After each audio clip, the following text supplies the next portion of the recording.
When you talk about a company like ours, it is very important to realize if you're a lifestyle type of company like we are, sometimes images are better than words. So I thought we would start with a short movie just showing a little bit who we are as a company.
So this is what we do. We make it easier for people all over the world. We sell in 140 countries to live those active lives.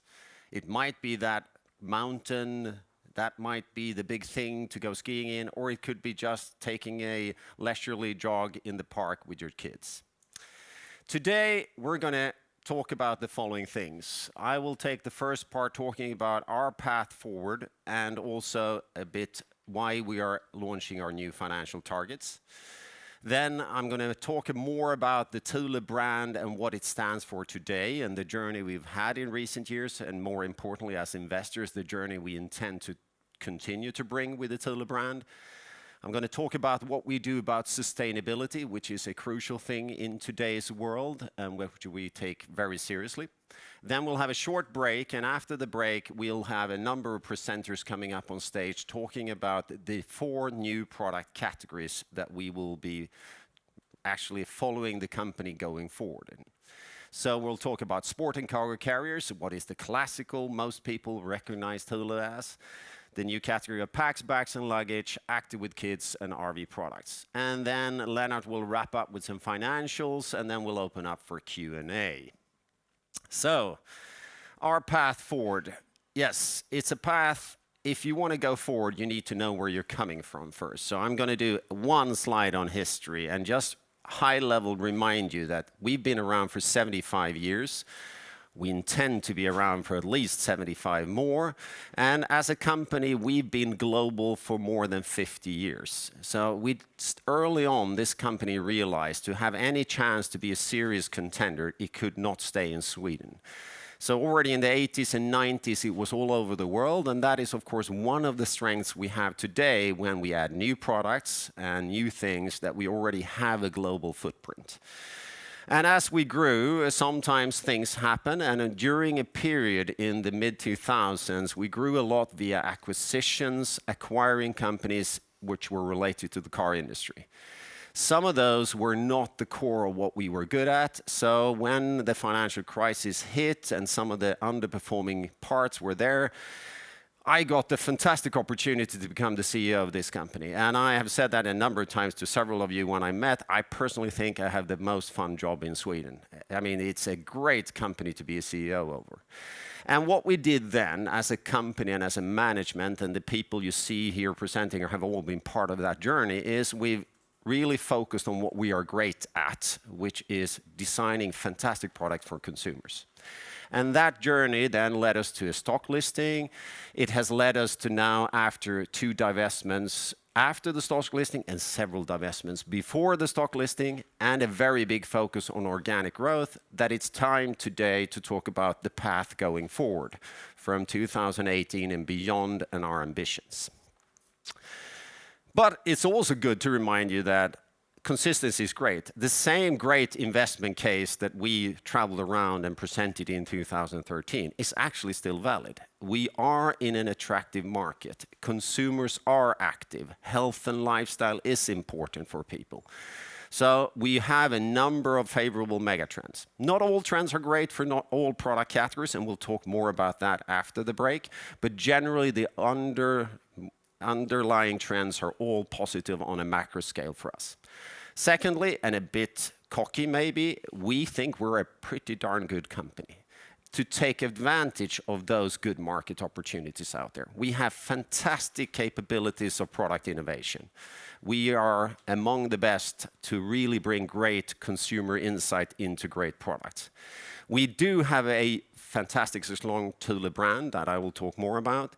We have, thanks to going global many, many years ago, become very good to have a global go-to-market strategy. We do have a strong position in the value chain without having a clear dependency on a few limited customers. And we have always had and have turned up the dial on a true sustainable business approach. All parts of building for the future. The lifestyle part of this brand was my most difficult communication part when I traveled around and met investors before the stock listing. Because in Sweden I got, but you're a roof box company. And somewhere so you're a bike carrier company. And I had to tell them the story that we actually already then were more. But what more importantly has happened over the last 5 years, we've truly become even more lifestyle. This is an image from the big outdoor fair. And here are some of the magazines in the last 6 months that have written articles or have had products from Thule in it. Those are magazines that 5 years ago would not have had images of Thule products or articles about Thule, because we were great in RV magazines and in bike magazine and Automotor and Sport and those magazines in the past. But today we are in Cosmopolitan, we're in Luna, we're in completely different sectors. And it could be anything from a Vanity Fair article from last month where they follow a family that is biking around Europe with their kids. Of course, naturally then with Thule Chariot and Thule Yep Next baby bike seats. And it can be a story about you need to be stylish when you're traveling, and here's a collection from Thule that makes you a stylish business traveler. So we're moving more and more. That also means that in terms of retail presence, this is, as you saw out in the room before, this is from the Malmö store that we have. The way we present ourselves in retail, online or physical, is also much more into a branded consumer goods reality. But most importantly, consumers talk about us already as a lifestyle company. They talk about the brand in connection with the things they love to do. It might be just traveling wildly around the world. It might be running a half marathon, as the guy down on the left, in 1 hour and 11 minutes with his daughter. That's a pretty nifty time to do. And it is all those connections with hundreds of thousands of posts, with Instagram posts, with referencing to a lifestyle. Our Scandinavian sales team just showed me one of those posts. A Swedish famous celebrity, I won't give the name, posted on her Facebook, "I'm having a daughter now. I want to keep fit. Which running stroller should I have?" 112 posts out of 112 answers. Out of 112, 95 mentioned the Thule product. So that gives you a feeling that we are in this being talked about in the right way among the consumers. What is good, though, is it's not only that we're a cool brand, we've actually delivered the financials, because in the end, you have to do that. We came to market saying we want to grow stable growth year over year, every year, with at least 5%. Here you can see that the last years, the 16, for a part of the year, we also had the acquisition of Yep, and I will talk to you about what the true organic growth was, 5.0. And if you would take the rolling 12, which says 6.3, in a true organic, it's 5.6, but we have been beating our growth target. And we actually had to sounds bad, but we did decide to raise our EBIT target after a while on the stock exchange from 15%, as it initially was, to 17%. And those that are quick readers of the press release realize that that's one of the news today, that we're now raising that EBIT target to 20%. So what we will continue to do as a company, it's really the number one mantra in this company is continue to drive profitable organic growth. That's our bread and butter. If you look at us all in this team, what we wake up in the morning is that hunger of continuing every morning, everything we think about driving that profitable organic growth. But we're doing it also to build a platform for future. So what we will be talking more about when we talk about some of the new categories that are relatively small today, we see them as pillar categories when we look at a longer time horizon, 5 to 10 years out. And what we are going to do, while still investing heavy money to really become players in those categories, we are very confident that we will still be strong cash generators and being able to give a really strong shareholder return.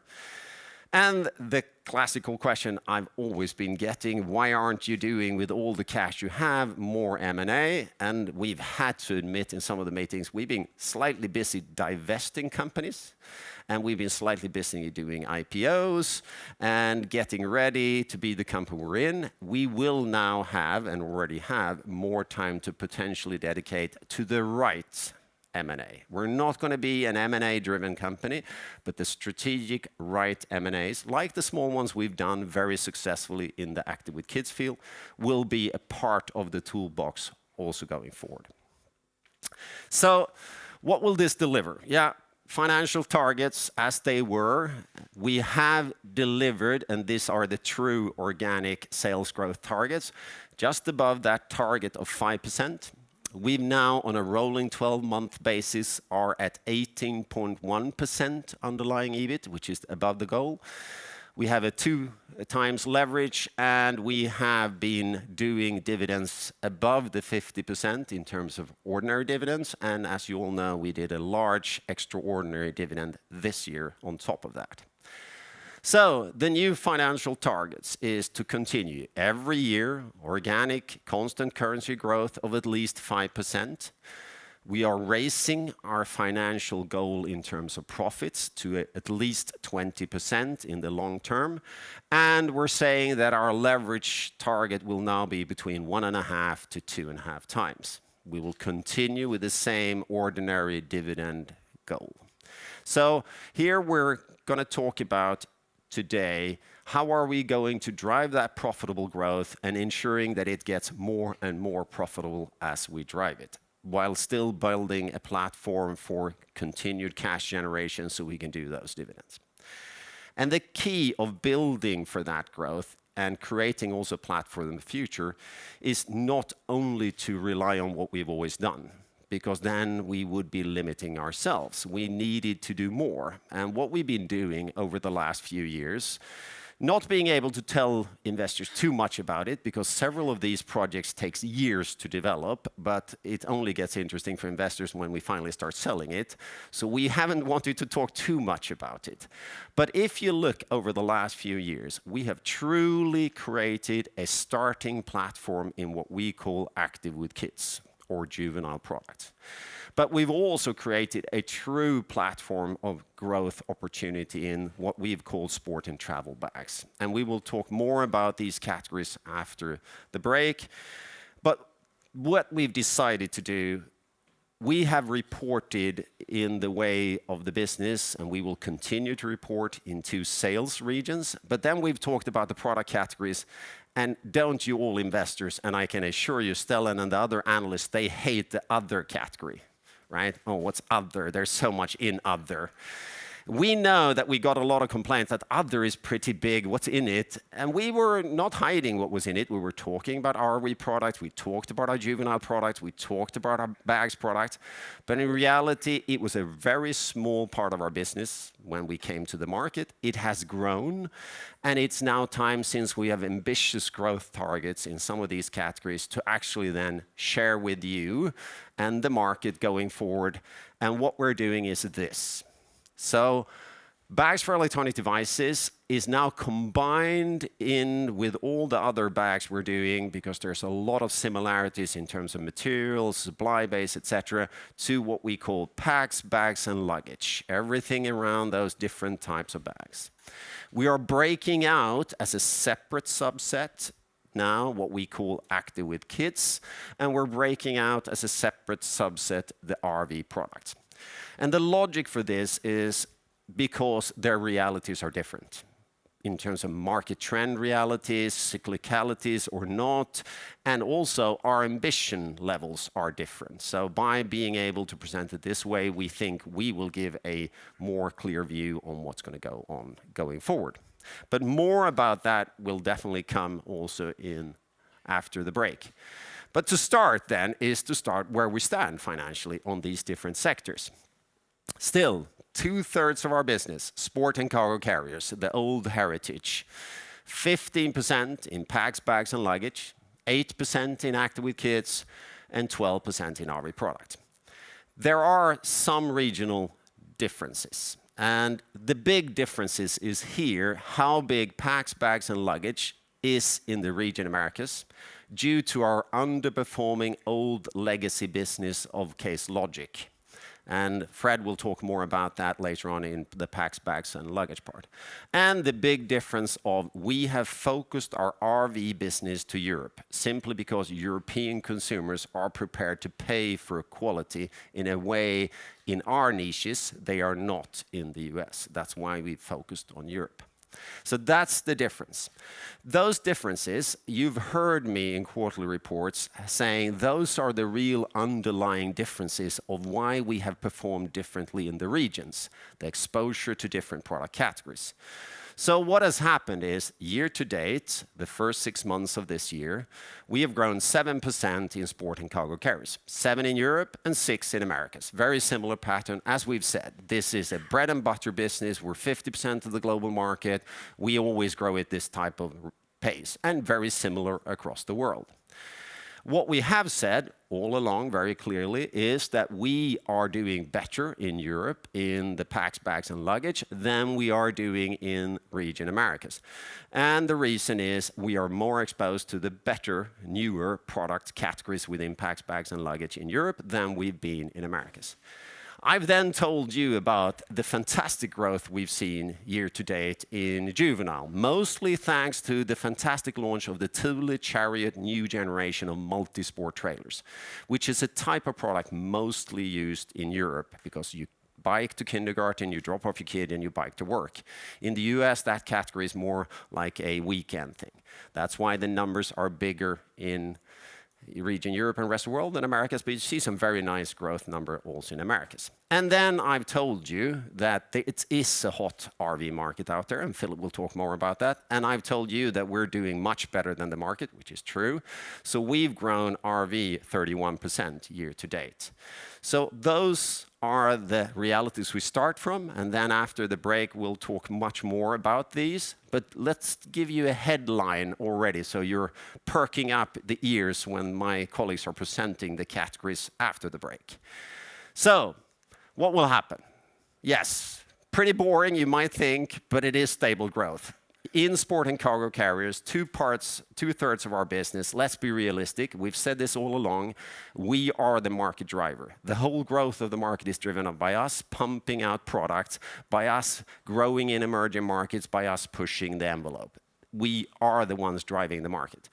It is not going to change. We will continue to be our number one. We will continue to be the driver of the category. It will be a solid growth part of the company. What will happen in packs, bags, and luggage? Very pedagogical arrows here, right? Generally, we see in the market, there are a lot of stable growth categories. Luggage is growing around the world, day packs are growing around the world, tech packs and sport bags are growing around the world. But we are also exposed to some really dying categories like CD, DVD, wallets, and some others, and some very weak performing categories like camera bags. That's why there are some subsets. You see a slightly more ambitious green arrow down there. I can tell you that's of course because we're about to enter some of the biggest categories with some big ambitious plans. So yes, we do have big ambitious growth plans on the long term in packs, bags and luggage. We see the market for the juvenile products is a stable growing market with a few % every year. And here we have some very ambitious long-term targets as well to grow in the single biggest category, strollers. And that will surely drive our growth to be above and beyond what the expected market growth is. And then we have the most quizzical and conundrum of all, RV products. We have said, as long as we've been around, that it's cyclical, it's long cycles, it's not cyclical on a yearly basis. There has been some fantastic parts and some not so great parts in RV.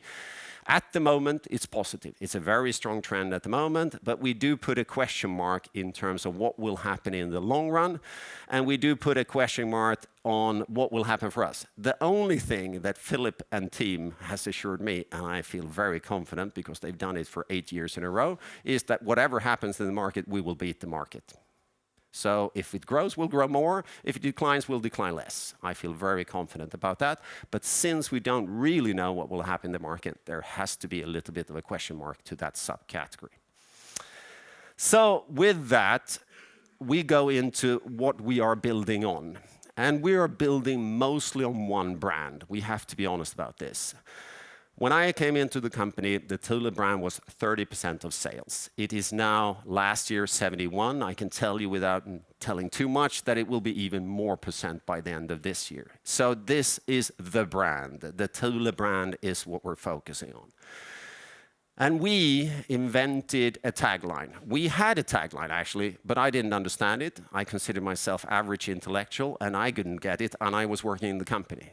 So it was time to change it. We had first in sports utility transportation as the catchy tagline. We changed that to bring your life, because the tactical subset we had was we knew we would do more products to bringing your life with you, bringing your kids with you, bringing your sporting gear with you, bringing your daily working gear with you, right?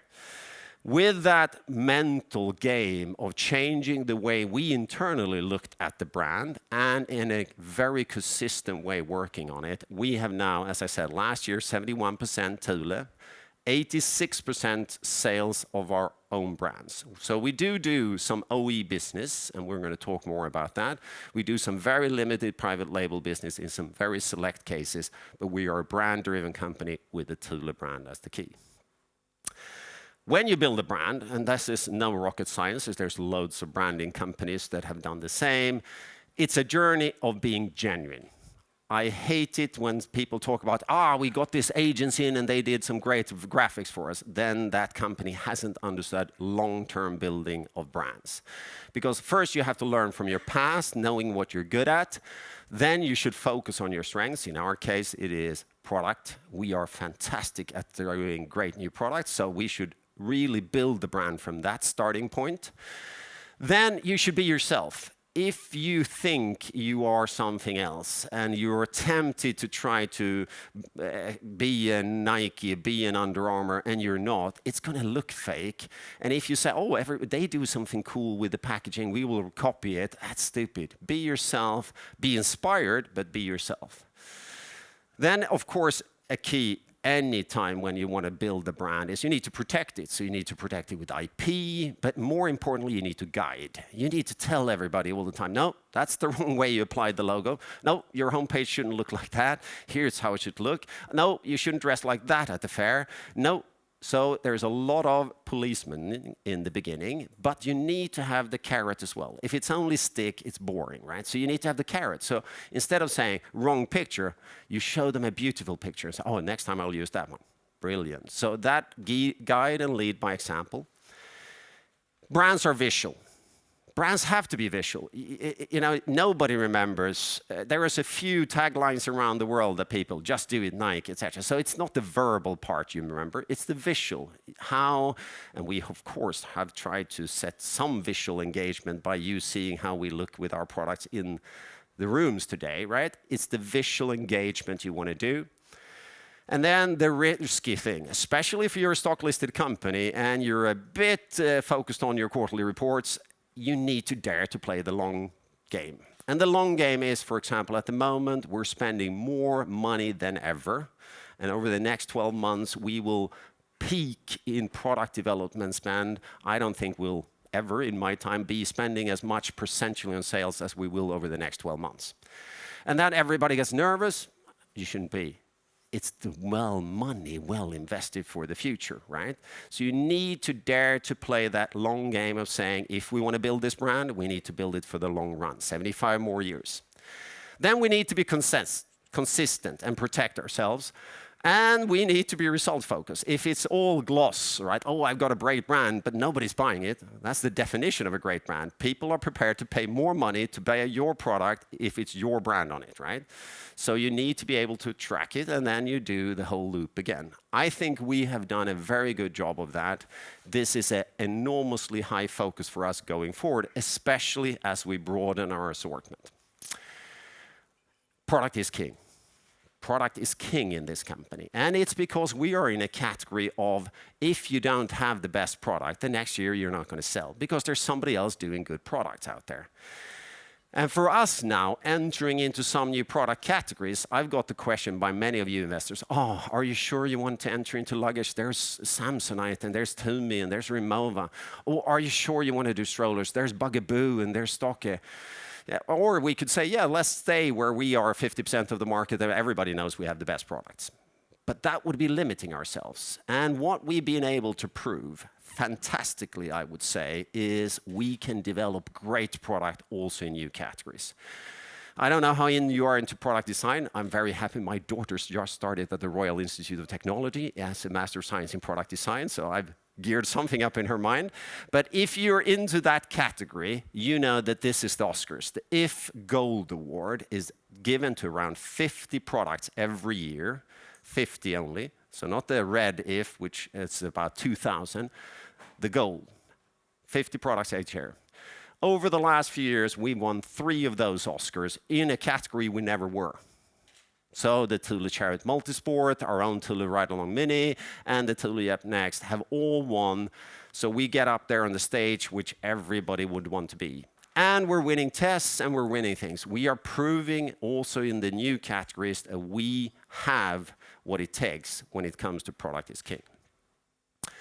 Then, of course, if we are to be successful in these categories that are more emotionally connected, we need to play the emotional game. It's not enough with a factual game of saying best in test, etc.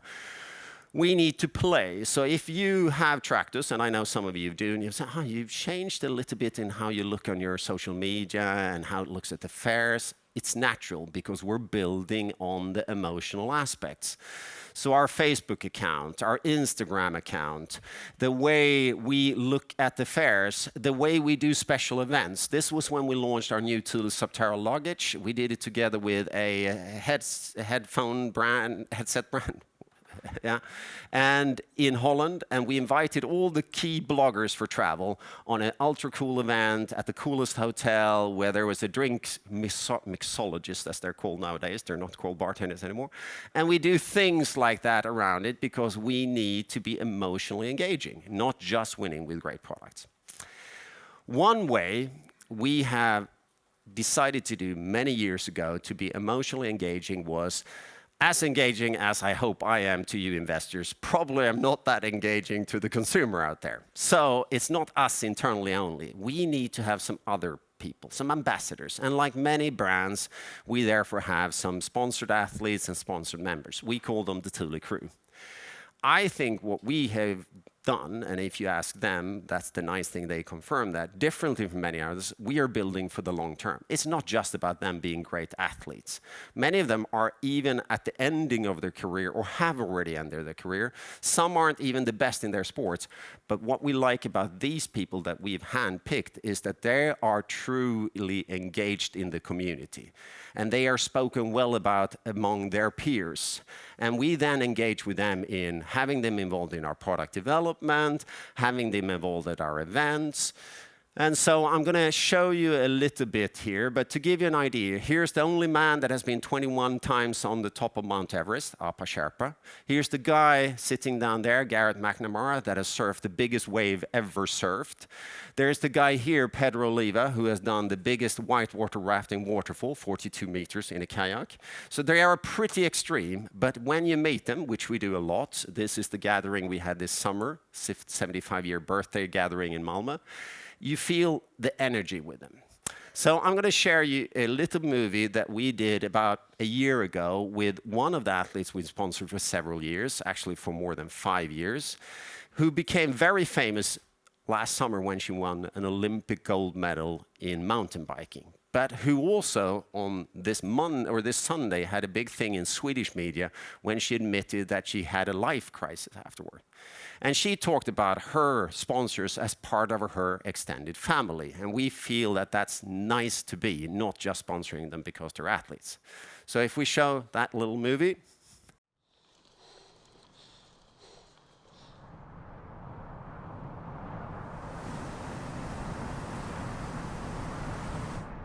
Listen. Silence.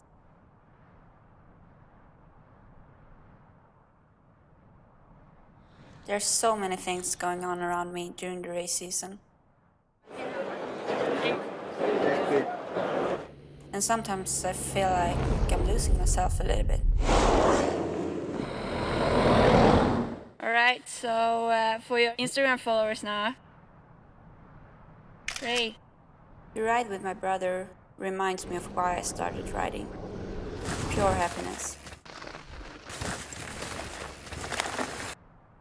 Such a nice contrast to come here and ride just for fun. This is the inspiration for me to keep on pushing my limits.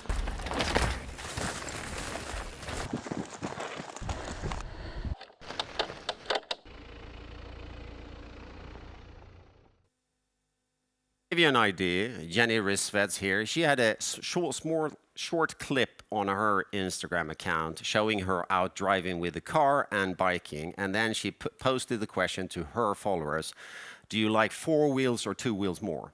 32,000 views within 1 week.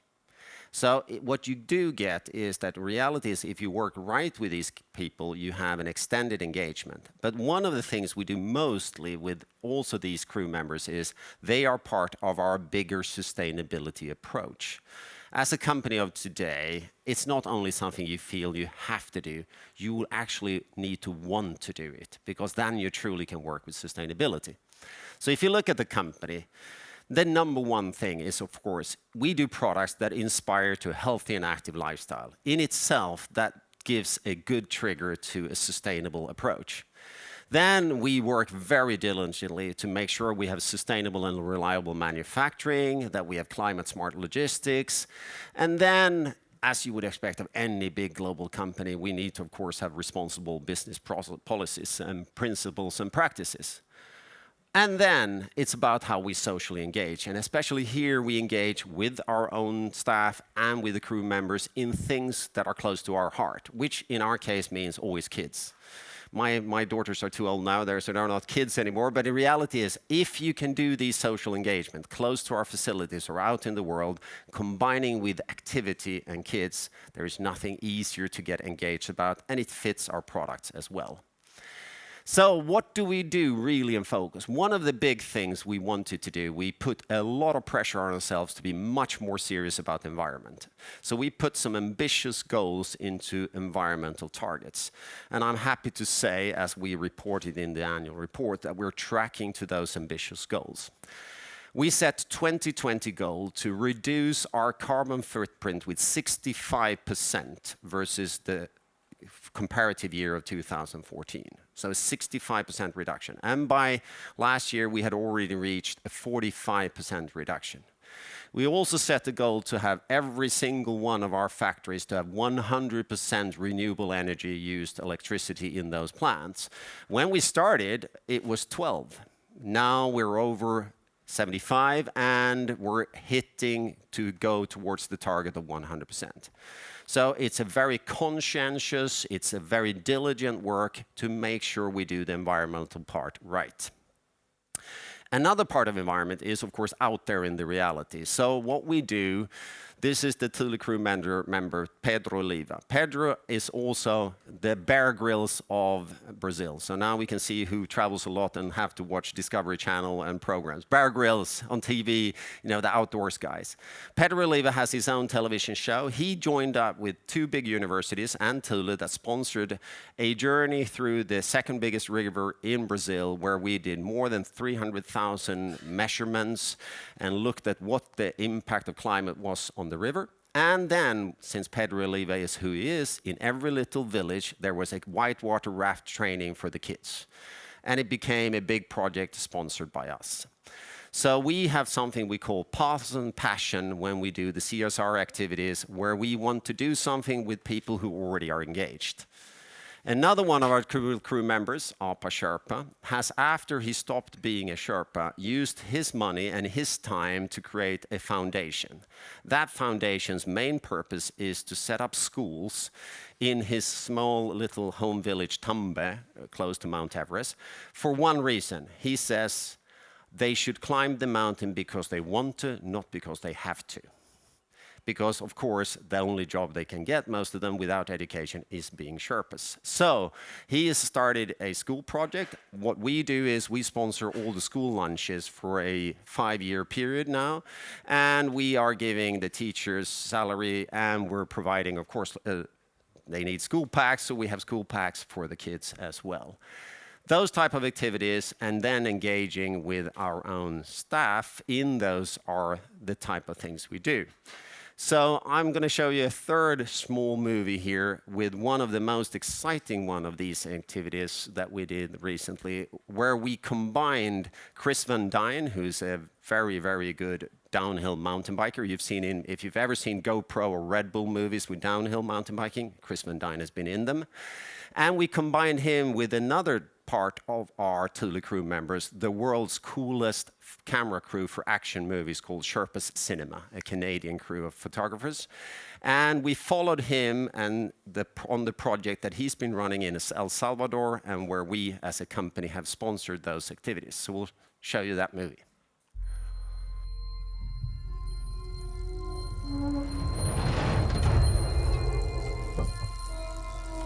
The Pathos project began a year ago. It was an opportunity to enhance a grassroots effort on sustainability and social engagement, a challenge to show how local passion-driven efforts can engage and help people.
Yo lo que pienso en mi futuro en mi país, y me gustaría bastante que cambiáramos mucho, o sea, más trabajo, digamos, más oportunidades para muchos jóvenes que no necesitan el trabajo.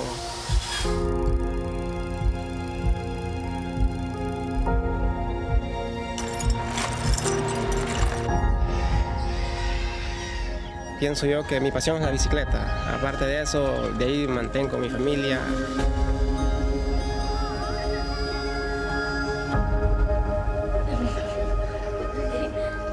Estudio, gastos del hogar, ropa, zapatos, de ahí de bicicleta.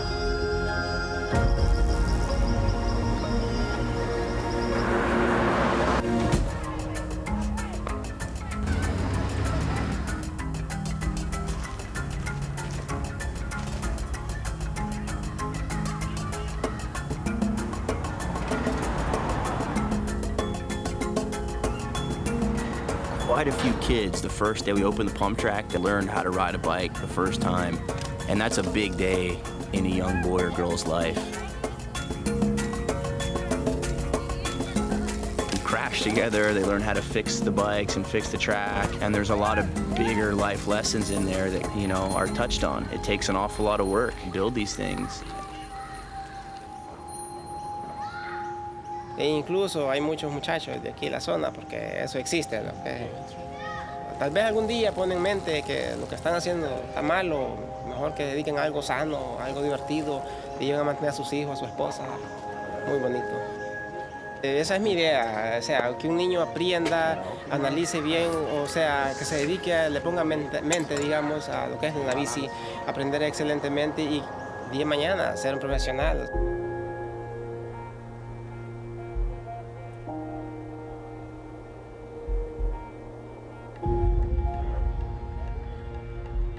Bikes are a huge source of happiness and health and prosperity. And when you share something that helps improve their life and their kids' lives, then that's when the real magic happens in my mind.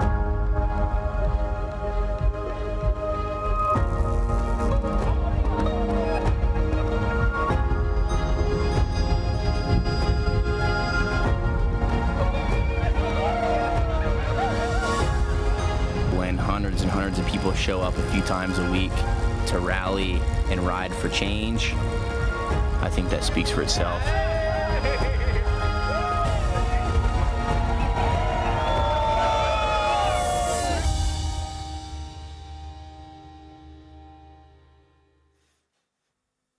So what we do and what we generally try to do with these efforts is they will be at Banff Film Festival and other places, because what you can see is all those bikes are of course taken actually from a concept that is released in the US. It's called Pedal for Change, where you bring old bikes that would have been thrown away in the US and we ship them into El Salvador, Honduras, and now Mexico. So similar projects is what we're working with. You will be able to read more about those in a little booklet you're going to get when you go home, on a magazine which we call Pathos and Passion that you're going to get in the break. But now, to get a little bit into the second part, we're going to get you to go out again, get a leg stretch, go and look at all the cool new products, and then we'll talk about those product categories in 15 minutes when we're back. Thank you.